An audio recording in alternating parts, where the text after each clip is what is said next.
Sim, Deus. Sim, Deus.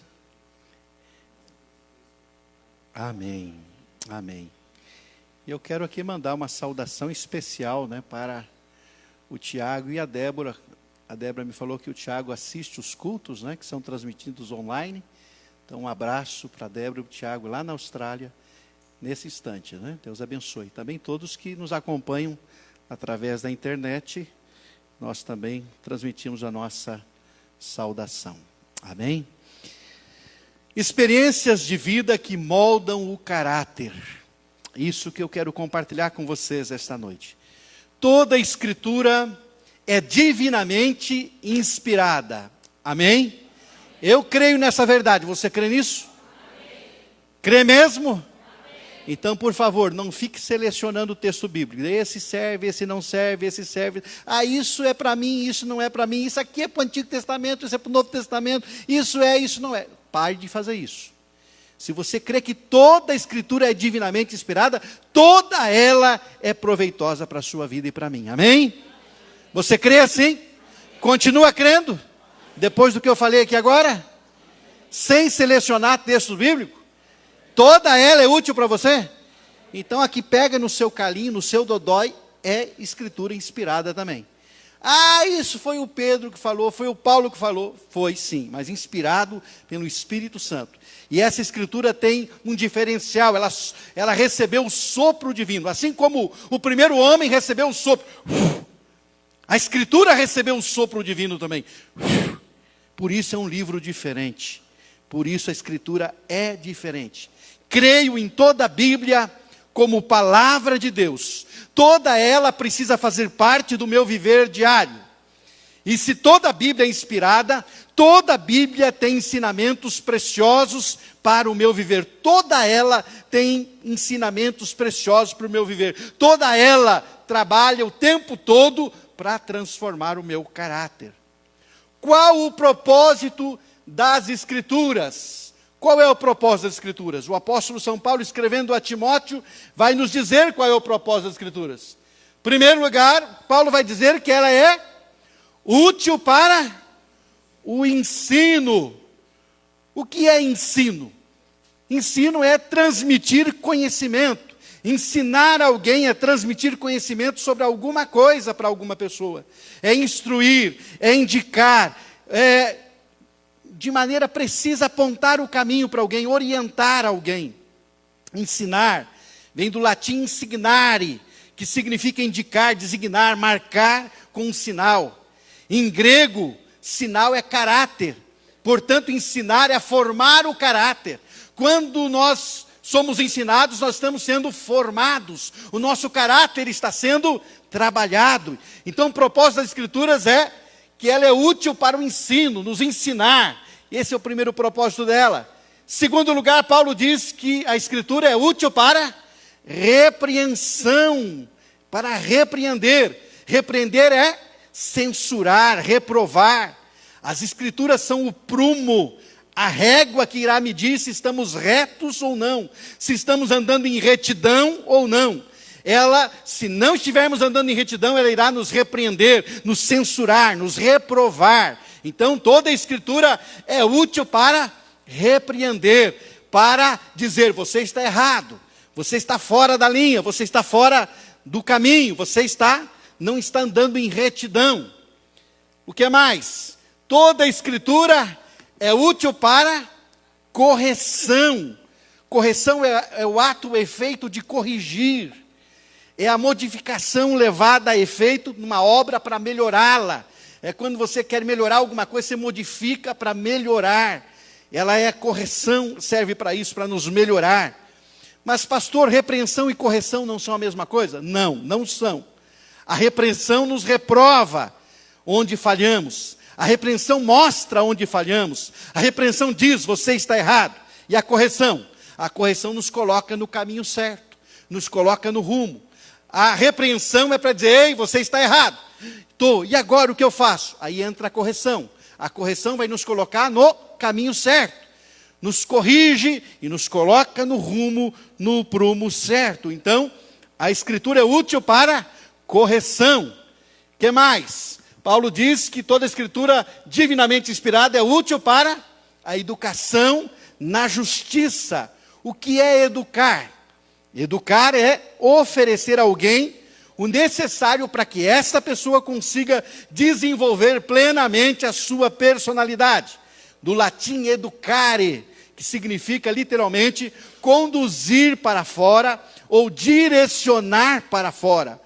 O significado do termo, direcionar para fora, era empregado no sentido de preparar as pessoas para o mundo, para viver em sociedade. E no caso da educação cristã, é para nos ensinarmos a sermos justos em um mundo injusto. É também para nos ensinarmos a viver lá fora como homens e mulheres que praticam a justiça, que vivem uma vida de justiça diante de Deus. Portanto, o propósito das Escrituras, ela é útil para o ensino, ela é útil para a repreensão, ela é útil para a correção e ela é útil para nos educar, para a educação. Mas qual a finalidade do ensino, da repreensão, da correção e da educação? Qual é a finalidade de tudo isso? Para que sejamos perfeitos, ou seja, Deus está trabalhando o tempo todo através da sua palavra para que sejamos perfeitos. E o que mais? Habilitados para toda boa obra. Ele trabalha o tempo todo para sermos perfeitos e habilitados para toda boa obra. Ele quer que você e eu estejamos prontos para fazer aquilo que é bom o tempo todo, habilitados para isso. Amém? Bom, mas essa introdução que estou fazendo aqui nesse texto foi para mostrar para todos nós que o que está escrito no livro sagrado tem ensinos para moldar o nosso caráter. Há aqui neste livro experiências de vida que devem servir de exemplo para nós. E eu quero pensar algumas verdades que aprendemos com alguns personagens no decorrer da história bíblica, para mostrar experiências que formam o nosso caráter. Vou pensar, cada um desses personagens tem muita riqueza, muitas propriedades, muitas lições para nos ensinar. Mas eu quero pensar uma lição de alguns desses personagens, para esta noite trabalhar nosso caráter, para ajudar-nos a nos formar. As experiências desses personagens nos ajudam a formar o nosso caráter, nos instruir e fazer exatamente isso que Paulo diz que é o propósito das Escrituras. Nos ensinar, nos repreender, nos corrigir e nos educar para estarmos habilitados a fazer o bem, para sermos perfeitos. Esse é o propósito das Escrituras. Trabalhar a nossa vida para que a gente alcance perfeição e sejamos habilitados para toda boa obra. Mas então o que é que nós vamos ver? Experiências que moldam o nosso caráter. Quais são essas experiências? Eu vou destacar algumas, como eu disse, pensar algumas verdades de alguns personagens, para que esta noite a gente saia daqui refletindo e mudado, transformado em alguma destas coisas que aqui vou estar alistando a vocês, citando a vocês. Em primeiro lugar, eu quero apresentar Moisés, uma experiência de vida que molda o caráter. Moisés, a experiência de transformação. No capítulo de número 4, versículo 10, Moisés vai dizer para o Senhor: ah, Senhor, meu Senhor, eu não sou homem eloquente, nem de ontem, nem de anteontem, nem ainda desde que tens falado ao teu servo, porque sou pesado de boca e pesado de língua. Pesado de boca e pesado de língua. Moisés começa a sua jornada com algo que ele considera ser um fator limitador para um líder. E de fato era um fator limitador para um líder. Pois como falar com autoridades, como liderar um povo sem saber falar? Como conduzir um povo, como representá-lo diante de autoridades sem saber se comunicar ou sem ter facilidade de se expressar, de se comunicar com as pessoas? Isso seria possível? Não, não seria possível, não teria como. Mas é interessante que quando Deus chama Moisés, Deus se compromete em agir para transformar esse homem. Há um compromisso de Deus em transformar Moisés. Eu quero dizer para você nessa noite que quando Deus nos chama, Ele assume o compromisso da nossa transformação. Nós chegamos diante de Deus com as nossas limitações, nós chegamos diante dEle com a nossa pequenez, nós chegamos diante dEle cheio de problemas conosco mesmo, de complexo, e autoestima e tudo mais. Mas quando nós aceitamos o seu chamado para virmos ter com Ele, para andarmos com Ele, Ele assume o compromisso de transformar a nossa vida, de trabalhar as nossas limitações, de moldar a nossa vida e o nosso caráter. E veja o que encontramos agora. Moisés, 40 anos depois. Moisés, 40 anos depois. Deuteronômio capítulo 1, verso 1, ele vai dizer assim: estas são as palavras que Moisés falou a todo Israel além do Jordão, no deserto, na planície defronte do Mar Vermelho, entre Parã e Tofel, e Labã, e Azerote, e Dizabe. Ou seja, estas são as palavras de quem? Que Moisés falou. Deuteronômio é o discurso final de Moisés. Mas olha que coisa tremenda. Moisés foi transformado de gago a erudito. Para quem não sabia falar, ele termina a sua vida discursando. Ele termina a sua vida fazendo um sermão que eu acredito que tenha durado pelo menos uma semana falando aquilo que está registrado no livro de Deuteronômio. Ele termina a sua vida dizendo palavras que Moisés falou. O discurso de Moisés. Quem é esse Moisés? É aquele que lá no começo diz: eu sou gago, eu não sei falar com ninguém. E agora ele está discursando, ele está falando para o povo de Israel e fala de toda a trajetória, desde o Egito e os 40 anos de trajetória. Ele vai refletir sobre esses 40 anos o tempo todo. Moisés foi transformado de gago a erudito. Para quem não sabia falar, ele termina a sua vida discursando. As experiências com Deus transformaram Moisés em um homem seguro e capacitado. Aleluia! O que nós aprendemos aqui? Nós aprendemos que não há limitação que Deus não possa transformar em potencialidade. Nós aprendemos aqui que Deus transforma limitação em habilidade. É isso que Ele faz o tempo todo. Ele transforma limitação em potencial. Ele transforma limitação em habilidades. Diga para o seu irmão, para ele saber isso bem firme no coração dele. Deus transforma limitação em habilidade. Este é o exemplo que eu penso de Moisés para esta noite. Nós aprendemos com ele que não há limitação que Deus não possa transformar. Você tem alguma limitação, meu querido irmão? Seja ela qual seja, seja ela qual for, eu quero dizer para você que não há limitação que Deus não possa transformar. E a palavra de Deus, que toda ela é útil, toda ela é proveitosa, toda ela tem a finalidade de estar nos educando, nos ensinando, nos repreendendo, nos corrigindo. Toda ela tem a finalidade de nos tornar aptos para realizar a obra de Deus. Essa palavra está dizendo que o Deus da Bíblia é o Deus especialista em transformar limitação em habilidade. Amém? Termina a história de Moisés. O homem que não sabe falar termina discursando.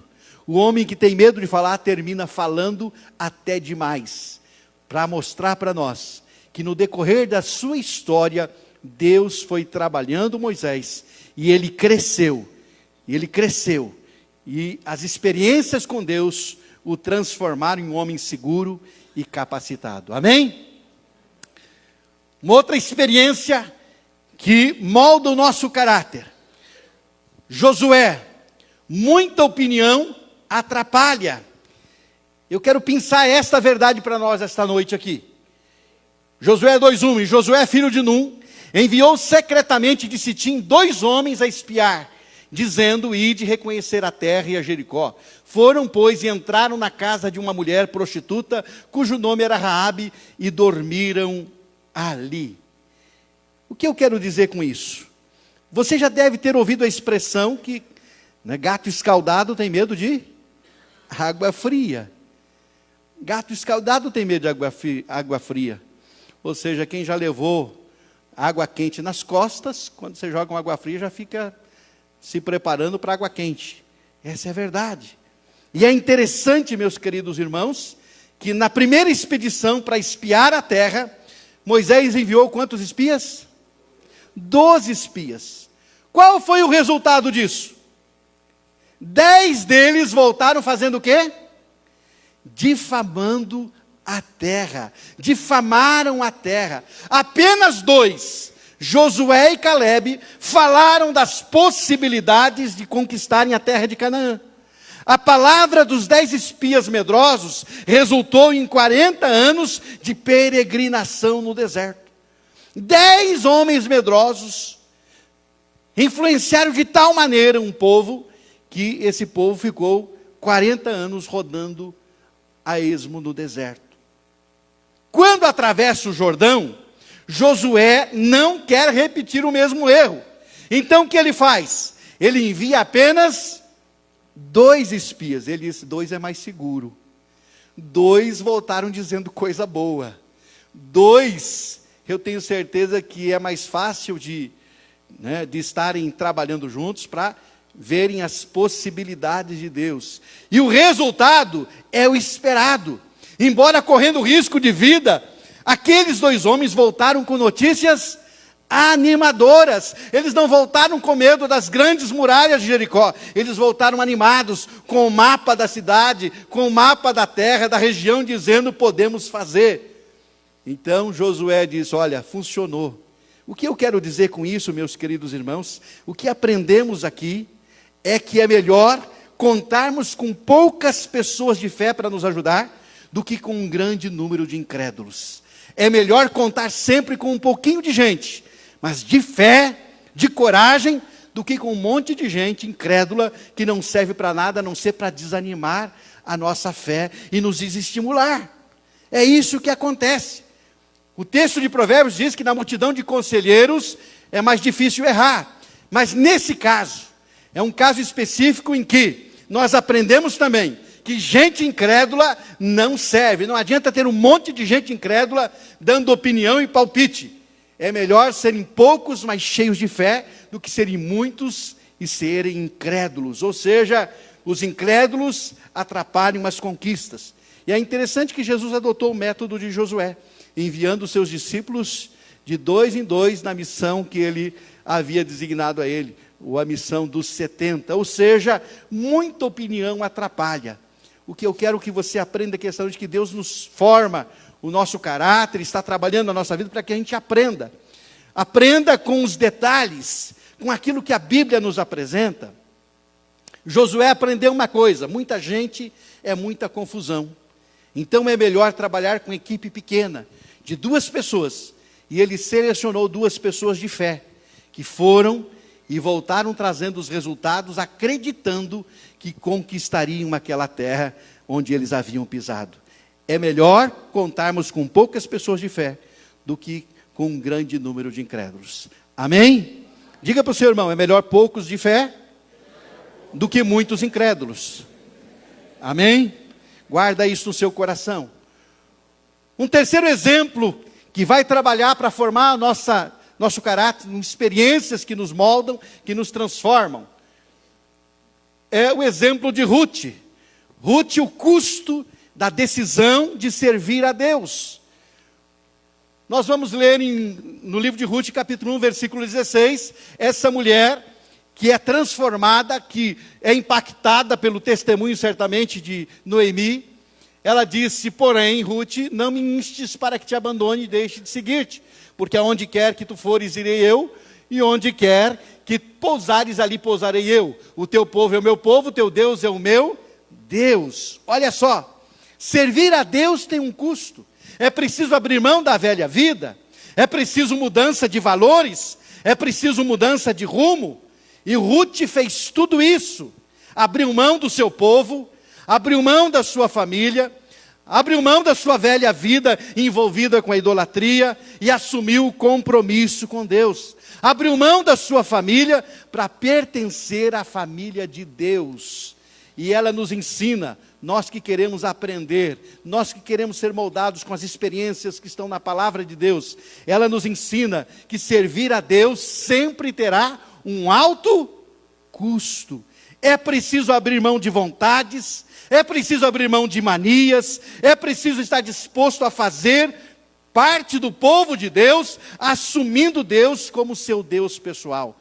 Foi isso que Ruth fez. Ela simplesmente tomou a decisão de pagar o custo de ser parte de uma nova família, de um novo povo e ter para si o Deus verdadeiro. O que eu aprendo com Ruth? Eu aprendo, querido irmão, que para servir a Deus, eu preciso abandonar a velha vida. Eu preciso abrir mão daquilo que eu tinha antes para obter aquilo que eu não posso alcançar por esforço próprio. Eu preciso aprender que é preciso, para uma nova vida, decidir-me inteiramente por Deus. Ela não pôde levar consigo os seus velhos deuses, os seus ídolos. Ela não pôde levar consigo a referência da sua vida passada. Ela assume uma nova identidade. Ela diz: teu povo é o meu povo, tua família é minha família, teu Deus é o meu Deus. Decisão que tem um custo. Não foi decisão da boca para fora. Ela deixou mesmo a sua casa, a sua família, seu país, e foi morar para ela numa terra estranha, numa terra que não era sua, assumiu o Deus de Noemi como o Deus da sua vida. O que nós aprendemos aqui? Que para servir a Deus, sempre terá um custo. A Bíblia vai mostrar isso para nós, de Gênesis a Apocalipse, que para nós nos comprometemos com Deus, haverá um custo em nossa vida. Entendeu? Sempre haverá um custo no compromisso com Deus. Então diga para quem está do seu lado, o compromisso com Deus tem um custo. Ruth nos ensina isso, que há um custo. Ela precisa deixar para poder ganhar. Ela precisa abrir mão para poder adquirir aquilo que ela não tem. Uma nova família, uma nova fé e o Deus verdadeiro. Não é um novo Deus, é o único Deus. Não é mais um Deus, é o único e absoluto, porque ela tem que abrir mão de todos os outros para ter este. Você precisa abrir mão de tudo para ter este Deus como único Deus na sua vida também, meu querido irmão. Essa é a experiência de Ruth, que molda a nossa caminhada e o nosso caráter também. Mas vamos adiante, e eu tenho outro personagem que eu penso, uma verdade que transforma a nossa vida também. Boaz, um homem livre de preconceitos. E para que nós entendamos um pouquinho melhor, é melhor irmos lá para o Novo Testamento, em Mateus capítulo 1, versículo 5, para entendermos melhor isso que estou falando. Por que Boaz era livre de preconceitos? E Salmão, quem era Salmão? Um dos espias. Sabe aqueles dois espias que entraram em Jericó? Um deles se chamava Salmão. E sabe o que ele fez? Ele gerou de Raabe. Quem era Raabe? Aquela moça distinta, cheia de virtude e pureza, que morava em Jericó. Lembra dela? Aquela moça distinta, de uma vida reta, íntegra, uma moça, né, muito séria. Lembra dela? Pois é, essa era Raabe. A Raabe, com quem um dos espias casou, foi a mãe de quem? De Boaz. E esse Boaz, então, gerou de Ruth o quê? Quem? A Obed. Quem é esse Obed? O pai de Jessé. Quem é o Jessé? O pai do Davi. Observou? O que eu quero mostrar para você aqui, que esse homem, Boaz, era livre de preconceito, sabe por quê? Porque ele era filho de quem? De uma cananeia, ou cananita, como você preferir. Cananeia é meio feio, né, essa expressão cananeia. Mas uma cananita, uma habitante de Canaã, uma mulher de Jericó, veja bem, uma prostituta. O evangelista Mateus nos fornece esse dado importante, da razão de Boaz não ter tido preconceito para casar com a moabita. Sabe por que ele não teve preconceito de casar com Ruth? Porque ele era filho de quem ele era filho. Então ele não tinha preconceito. Certamente ele enfrentou muitos preconceitos. Olha ali o filho da prostituta, olha lá quem é que está indo ali. Certamente ele enfrentou muitos preconceitos. Mas ele não tinha preconceito, por isso ele pôde desposar uma mulher moabita, uma moça moabita. As nossas experiências de vida nos ajudam a ser quem somos. Aprendemos aqui, meus irmãos, que nunca devemos esquecer quem somos e de onde viemos. Quem somos e de onde viemos. Se isto acontecer, estaremos livres dos preconceitos. Se nós lembrarmos sempre de onde viemos, quem somos nós, vamos estar livres de preconceitos. Sempre que você se sentir superior a alguém, lembre-se quem você é. Quem você é? Eu vou dizer para você aqui quem você é. Sabe quem você é? Pó e cinza. Sabe para onde você vai? Para o pó e para a cinza também. Para o mesmo lugar que todos irão, para a sepultura. Sabe quem você era? Pecador. Não importa se você era bonzinho, tinha religião, era honesto, fazia coisas boas, você era perdido. Sabe a Raabe? Se ela não tivesse se convertido, iria para o inferno. Sabe você, bonzinho e religioso? Se não tivesse se convertido a Jesus, iria para o inferno. Qual a diferença? Nenhuma. Sabe a diferença daquele perverso e daquele que não é perverso, mas tem uma vida moral correta, mas não tem Jesus? Nenhuma, os dois vão para o inferno. Sabe o que eles precisam, os dois? De Jesus. Sabe o que eles precisam? Arrependimento, conversão, para ser alcançado pela graça e serem salvos por Jesus. Então isso nos livra de preconceitos, lembrar quem nós éramos, perdidos, pecadores, era isso que nós éramos. Ou seja, nossas experiências de vida nos ajudam a ser quem somos. Então aprendemos aqui, com Boaz, que nunca devemos esquecer quem somos, de onde viemos. Esse homem livre de preconceitos, é porque era um homem, filho de uma mulher estrangeira, e por isso ele não tinha nenhum preconceito de casar com uma Ruth, que era uma moabita também. Ah, mas ela não é do povo de Israel, ela veio agora para o nosso meio, ela se converteu a Deus agora, mas olha, era idólatra antes, não interessa o passado dela, o interessa é que agora ela está fazendo parte do nosso povo aqui, e ele não tem preconceito de assumi-la e dizer é minha esposa, e ela entra na linhagem do Salvador exatamente por isso, amém? Louvado seja o nome do Senhor. Então diga para o seu irmão, diga para ele aí, se você lembrar de onde você veio, não haverá preconceito na sua vida, amém?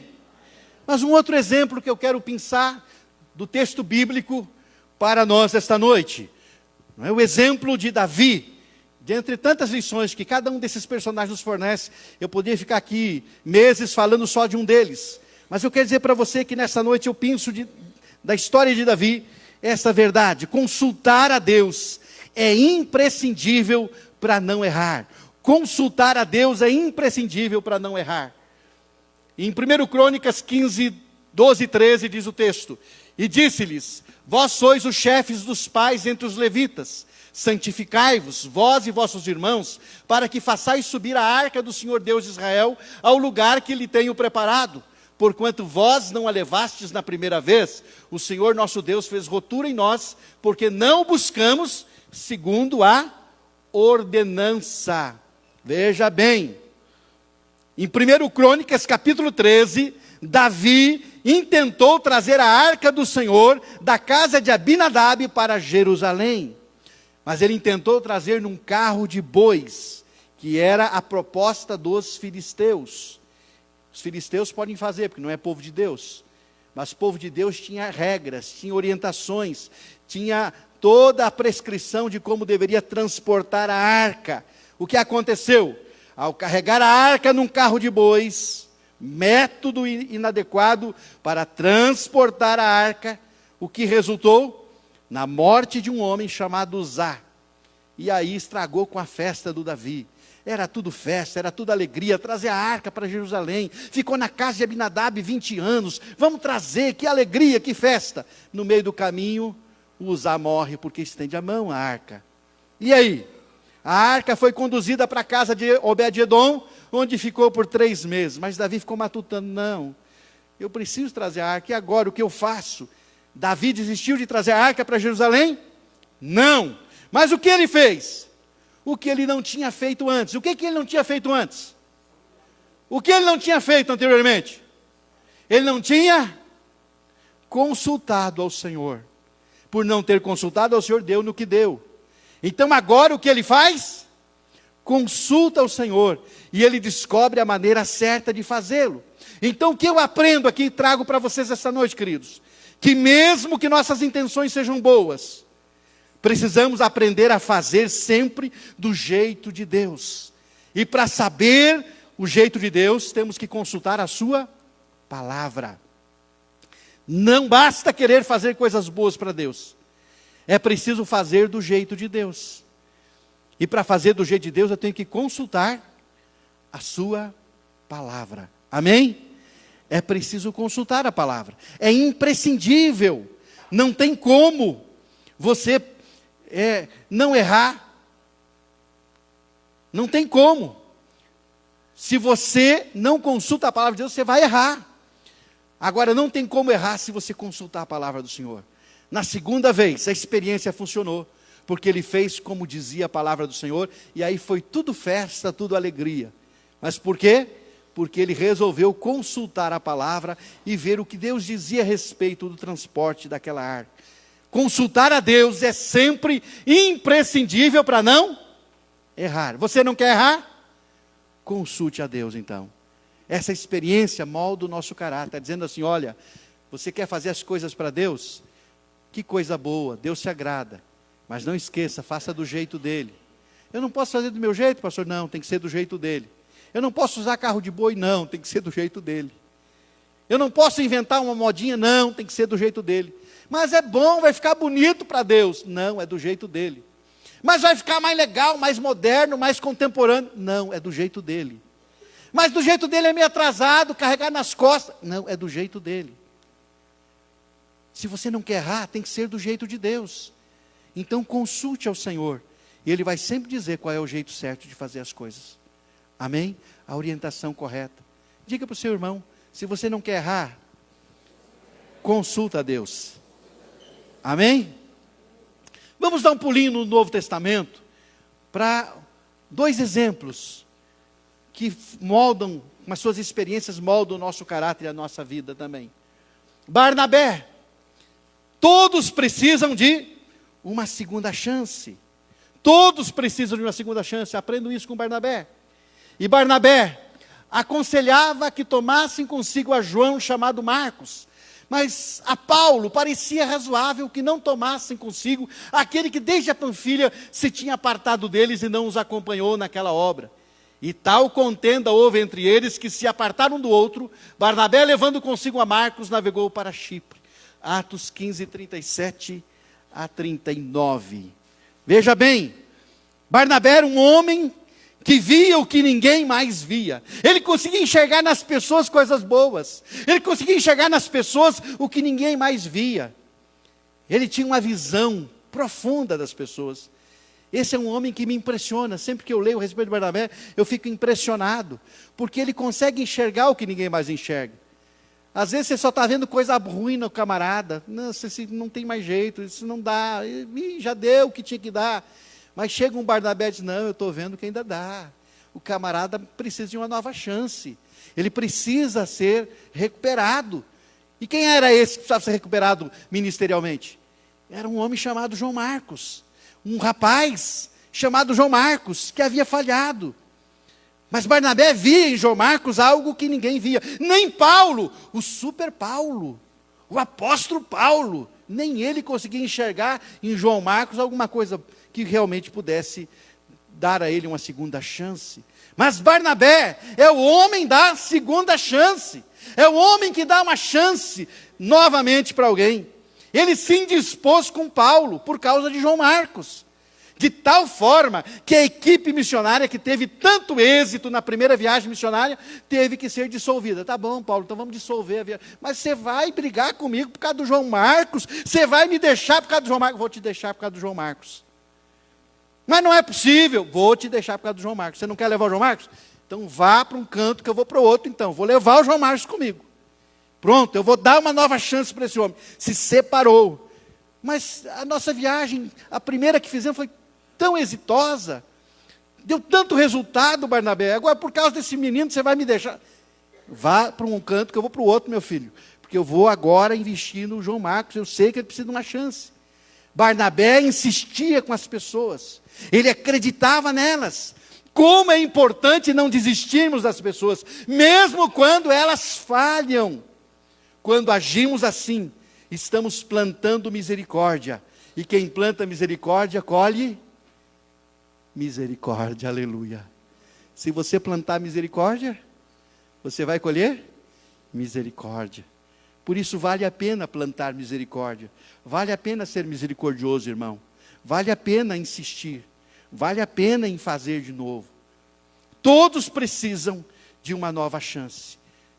São experiências que moldam o nosso caráter. Se nós observarmos a palavra, ela vai nos moldando. Ela está nos dizendo essa noite: você precisa aprender a dar uma segunda chance. Você precisa aprender a dar uma nova chance.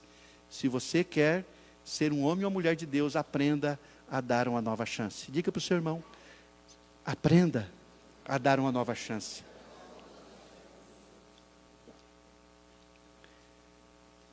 Mas eu quero apresentar esse outro personagem, para encerrarmos aqui,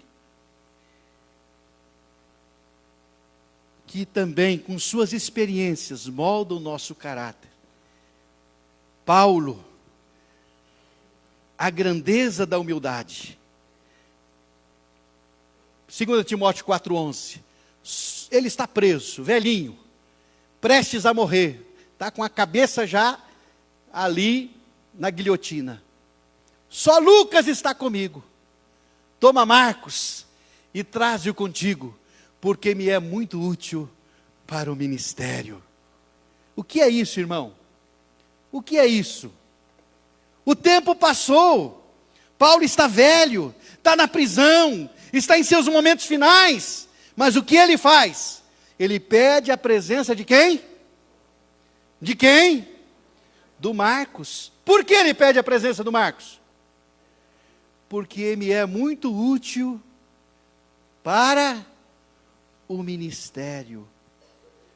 O que é isso? Humildade de um grande homem de Deus. Humildade para dizer assim: Barnabé, você tinha razão, eu dou a mão à palmatória, o menino deu bom, manda ele que eu preciso dele aqui. Deu resultado. Isso é humildade. Quantas vezes o nosso orgulho bobo nos impede de admitir que estávamos errados? Paulo está admitindo aqui: estava errado. Barnabé, você estava certo. Mas para admitir isso tem que ser humilde. O apóstolo Paulo teve a grandeza da humildade, de ser humilde, reconhecer que estava errado, que o João Marcos de fato vingou, tornou-se um obreiro aprovado. Oh, que coisa boa! A falta de humildade mata. Sejamos humildes para reconhecermos quando não temos razão. Eu não tinha razão, e eu reconheço isso. Por isso, a palavra de Deus, com todos os seus exemplos, estão todos os dias moldando nosso caráter. Mas preciso entender que toda ela é útil para isso, para moldar o nosso caráter. Experiências desses homens e mulheres de Deus são experiências para a nossa vida, para moldar a nossa história, para moldar a nossa vida, querido irmão. Por isso, não deixe o orgulho impedir você de admitir quando está errado. Não deixe o orgulho te impedir de ser humilde. Diga para o seu irmão: admita quando você estiver errado. Seja humilde. Amém? Quero concluir essa palavra esta noite dizendo que toda a Escritura é divinamente inspirada e é útil para o ensino, para a repreensão, para a correção, para a educação. Tudo que está escrito tem aplicação prática para as nossas vidas hoje. Tudo que está escrito é para ser aplicado na minha e na sua vida. Amém?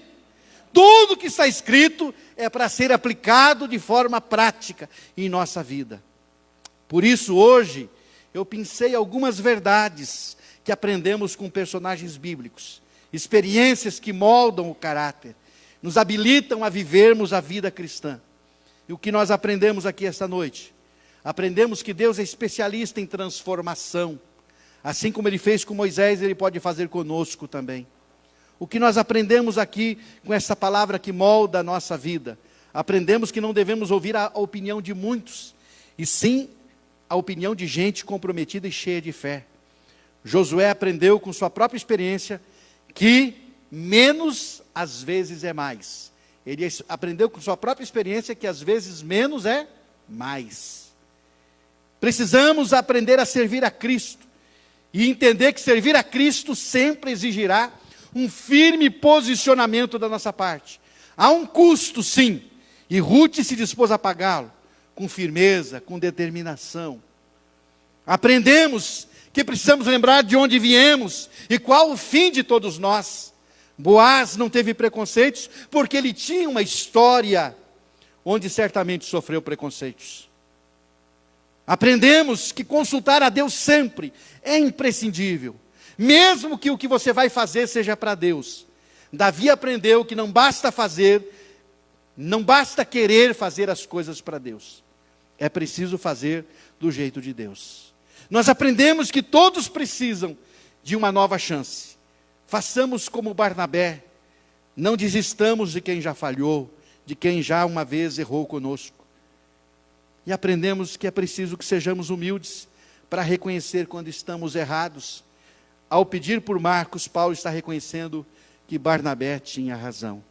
Meu querido irmão, minha irmã, nesta noite, eu encerro essa palavra dizendo para você que toda a Escritura é divinamente inspirada e é útil para moldar o nosso caráter, a nossa história. Cada exemplo bíblico, cada texto bíblico, ele tem a finalidade de trabalhar a nossa história, moldar a nossa história através de experiências de homens e mulheres que estão registrados nesse livro bendito. Amém? Curve sua cabeça nesse momento, feche os teus olhos.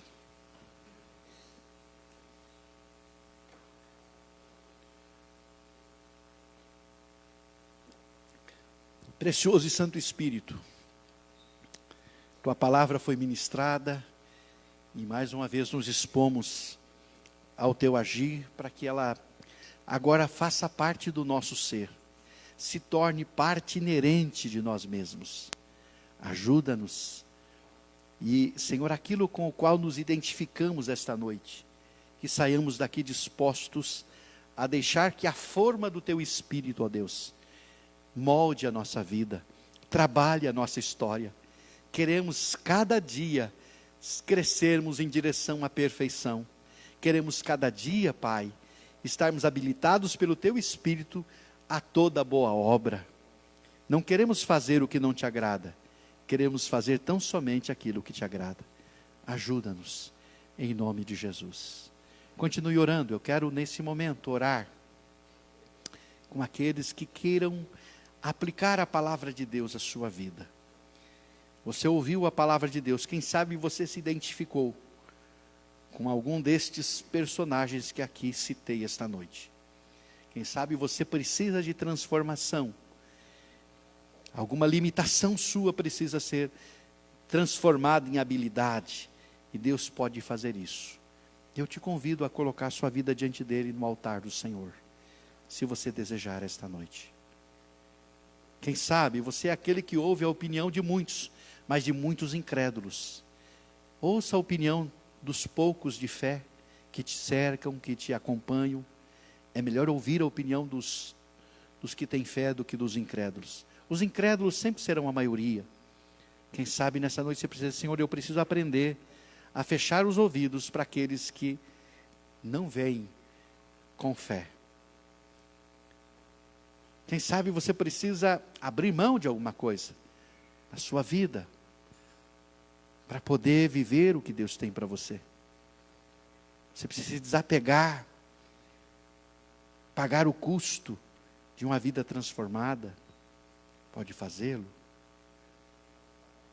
Quem sabe você precisa quebrar preconceitos na sua história, na sua vida, ou aprender a consultar a Deus para não fazer nada fora da vontade dEle. Quem sabe você precisa aprender a dar uma nova chance para alguém, ou aprender a consultar a Deus para não fazer nada fora da vontade dEle. Quem sabe você precisa aprender a dar uma nova chance para alguém, ou aprender a consultar a Deus para não fazer nada fora da vontade dEle. Quem sabe você precisa aprender a dar uma nova chance para alguém, ou aprender a ser humilde e reconhecer que você estava errado. Se nessa noite você precisa, de alguma forma, crescer em qualquer uma dessas áreas que aqui citei, eu quero orar com você. Saia do teu lugar e venha diante do altar.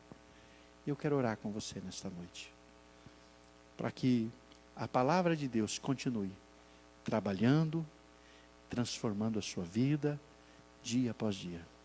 E se nessa noite você quer se deixar transformar, quer se deixar trabalhar, a oportunidade é agora. O momento é esse. E você colocar-se diante dele e dizer: Senhor, eu preciso que a minha vida seja transformada mesmo, dia após dia, Senhor. Eu preciso disso para a minha história. Eu me identifico, Senhor, nesta noite com algumas verdades que foram aqui compartilhadas. E eu quero declarar, Senhor, que preciso ser tocado por Ti, trabalhado por Ti. Reconheço que preciso. Eu quero orar com vocês. Nesta noite, coloque a sua vida diante do Senhor. Se mais alguém deseja colocar seu coração diante de Deus e permitir que Ele trabalhe a sua vida, a sua história, venha diante do Senhor e faça isso agora. Em nome de Jesus. Em nome de Jesus. Quero pedir aos nossos presbíteros, pastoras, que venham aqui estar orando por esses irmãos em nome de Jesus. Se há mais alguém que deseja vir aqui, venha rapidamente. Rose.